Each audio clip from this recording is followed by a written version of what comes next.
It was 4 a.m., March 25th, 1955. Robert Honeycutt was driving through Branch Hill on his way to Loveland when his car headlights illuminated what appeared to be 3 men kneeling on the right side of the road.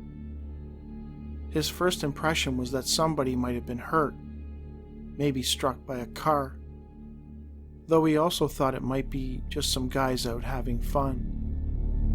For some reason, he decided to stop his car and get out and have a look. As he stared at them, he noted that these figures weren't regular men. In fact, they didn't appear to be human at all. They stood about 3 feet tall and had grayish-colored skin. They were wearing tight-fitting clothes over bodies, which were very strange-looking. Their chests appeared lopsided and bulged from the shoulder to the armpit.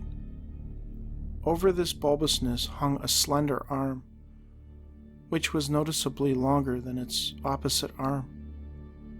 All 3 of these figures had this deformity, for lack of a better word. For legs, Honeycutt described seeing something baggy, but their legs and feet were mostly obscured by the tall grass and weeds. He looked at their faces and was slightly stunned. Their heads were ugly, he told investigators, noting that their faces reminded him of how a frog's face would look, specifically their mouths, which spanned a thin line across a smooth gray face.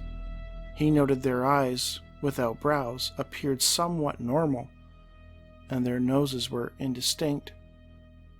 The pate of their head had a painted-on, like hair effect, like a plastic doll. It was corrugated, or like rolls of fat running horizontally over a bald head. They gave off a strong odor too, like fresh-cut alfalfa, with a trace of almonds, Honeycutt recalled. All 3 of these figures were standing on 2 legs, and the middle one had his hands raised over his head about a foot. He was holding a chain or a stick, which emitted blue and white sparks jumping from one hand to the other. This creature then lowered its arms as if to tie it around its ankles. Seemingly more curious than afraid, Honeycutt wanted to get closer, but by the time he got to the fender of his car, the little creatures made a slight, unnatural movement towards him. Honeycutt got the sense that they were motioning for him to not get any closer. For the next 2 or 3 minutes, Honeycutt stood watching them from a distance of about 20 feet. Oddly, that was his last memory before waking up, driving down the road. He does not remember seeing the creatures leave. He also does not remember re-entering his car or starting it back up.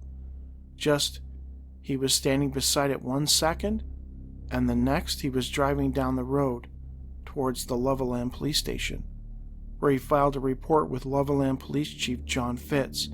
Fitz had actually been napping when Honeycutt arrived. Curiously, Chief Fitz admitted to going to the location shortly after taking the report, armed with a gun and a camera.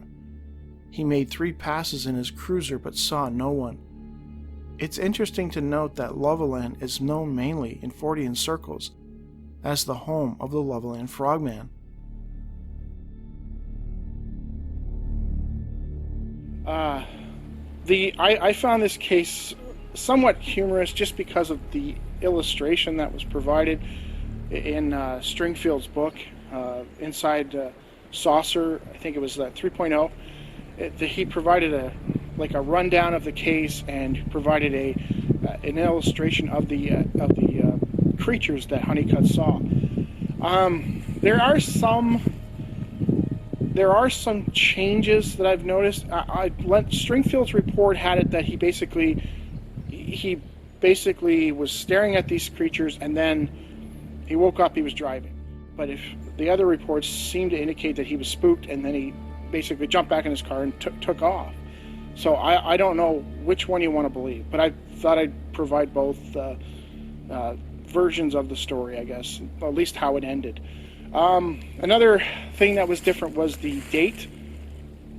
The date in Stringfield's report was March 25th, and Blocker's report was May 25th. So I think what happened was somebody, I think when they're, because as far as I know, it was Stringfield, Blocker, and Dell did this interview with the Honeycutt guy, and they took down notes. And what I think happened was that Blocker must have wrote MA and not remembered what the date was, and then thought MA must have meant May, but it was actually March. And I think Stringfield took more detailed notes.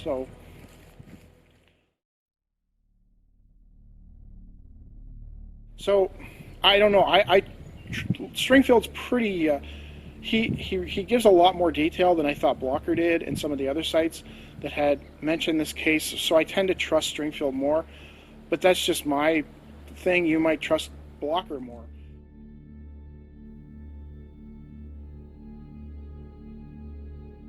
I recently received a story from a person named DeeAnn, who shared a bizarre experience that happened to her brother. I will read her account verbatim. Hi, Mr. Black. This is a true account that I completely vouch for because it happened to my younger brother, Jim. My mother had land and a home on a heavily forested area about 7 miles outside of Marysville in Washington State. I lived in Maine with my 2 kids at the time, and we flew to Washington to spend time with my family every few years. My brother and his wife lived in town in Marysville, and he would come up to our mother's home and visit for a while, always mentioning that he did not like being there at all, that there was something evil there. I didn't ask him what he meant by that, thinking maybe he was superstitious. In the 1990s, he visited us, saying he couldn't stay long and would leave well before dark. I finally asked what happened to make him feel so afraid of the area. This is what he told me. He and his wife had lived there in the 1980s, near my home. One pleasant day, my brother stepped out of his house, which backed up against the forest, and slid under his classic car that he tinkered with whenever he had the chance. Lying under his car, he sensed he wasn't alone. Thinking that a neighbor had stopped by, he pushed out from under his car and looked up to see something looking down at him from above. My brother turned to me and said, "Sis, it wasn't human. It was at least 8 or 9 feet tall." His face went pale and his eyes round in a way that I had never seen before. His voice tense like glass on the verge of breaking. It was standing on the opposite side of my car, leaning clear across it and looking down at me. That's impossible. It's impossible. My blood ran cold. I squeaked out one word. "Sasquatch?" He quickly shook his head, the way you do when you just cannot go there, if you know what I mean. But I kept thinking, what else is 8 or 9 feet tall? He said he then squeezed his eyes shut and prayed. He was trapped under his car and he was terrified. The entity left, and after some time my brother went into his house and told his wife what happened. My brother went to other properties and asked neighbors if they'd seen anything weird or had anything strange happen. After hearing a number of them say, "Yeah, actually we have," my brother and his wife moved into Marysville and avoided the area. I don't know what my brother saw, but it scared him to death. Before writing this account, I took a tape measure outside to my Toyota Camry and measured how tall something would be if it were on one side of the car leaning completely over it to the other side. It would have to be at least 2.84 meters tall. Having heard a number of Sasquatch accounts in which people thought they were looking at a person until it stood up showing its full height, I wonder if he saw a Sasquatch and did not realize it. That area has a remarkably high number of Sasquatch sightings, and other entities have been seen as well. This account may not be suitable for one of your videos because it is missing a crucial ingredient, a complete description of the entity seen. However, it is in keeping with your reports you collect. Let me know what you think, and if you have any questions, let me know. There is another story peripheral to this one, and let me know if you're interested. Sincerely, DeeAnn. Of course, I was intrigued by her account and asked for any kind of description she could offer. She replied, "He was too freaked out to describe it, I believe. He looked so freaked out that I did not push for a description. My take on this is that he interpreted what he saw as evil. Whatever he saw, it must have been humanoid for him to conclude it was standing on one side of his car and leaning completely over it. I'm sorry there is no description, but it is an intriguing, true account, and had a permanent impact on him. He will not live anywhere near that area. The reason I suggested it may have been Sasquatch is that I've heard many cases of people reporting that they thought they were seeing an odd person, until the person stood up, and they could see it was 8 to 10 feet tall. Since my brother was laying under his car working, what he saw might have been backlit, so who knows? The way he rapidly shook his head and looked at me when I said Sasquatch was along the lines of, just don't go there. That's as much detail as I have."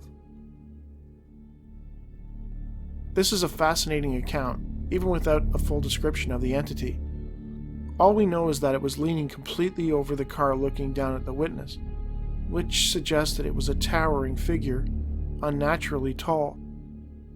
Like DeeAnn, my first thought was Sasquatch, as some have described them as standing 14 feet tall, sometimes even taller than that. And the fact that it happened in Washington State, which is famous for its abundance of Sasquatch sightings, though her brother's unwillingness to confirm that this was Sasquatch leads me to wonder if what he saw was something else, something that he had trouble understanding, something so inhuman or grotesque that it triggered immediate fear in him to such an extent that he was having trouble discussing it even 30 years later. I would personally love to know what he saw, though with the paranormal, sometimes answers aren't easy to come by.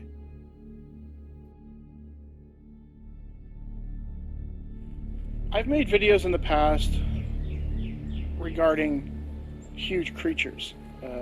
Bigfoots. I made a Bigfoot video where this woman described how this creature was 25 feet tall. I made a stickman video where one of the accounts, the man said it was as big as a house. And I've read other reports of gigantic creatures that are roaming around in the woods and stuff. She didn't specify, and I wish I would have asked her, where he was leaning over the car. If he was leaning over the car from the back of the car all the way over to the front, looking, he's underneath the hood of the car looking up at this thing, then that's a really big creature. If he's leaning, say like he's on the passenger side, the witness, and this creature is on the other side, on the door side, the driver's side, peering over, it's still a big creature. It's not as big, but it's still a pretty huge creature. He didn't say that it was. She asked him about it. She pressed him about it. He didn't say that it was a Sasquatch.